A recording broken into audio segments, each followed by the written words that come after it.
Hi guys, good morning. Maulan na guys, Thursday.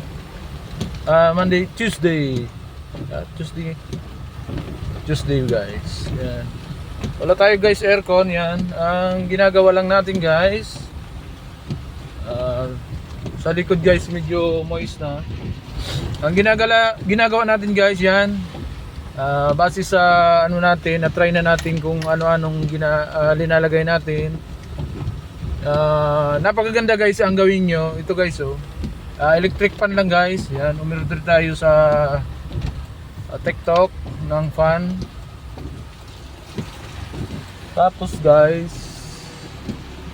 inaano natin, diyan nakatutok guys yung fan na dalawa. Para hindi ito mag-moist na ating windshield.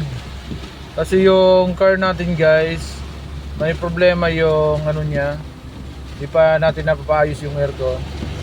May problema guys yung condenser niya, may butas, kaya walang aircon ng natin car. Pag maulan guys, mas mahirap pag walang aircon. Kaya ang ginagawa natin na natin guys, na discover yan, electric fan lang palang guys, nakatutok dito sa windshield yan. Ayan guys, sana nakatulong. Bye bye.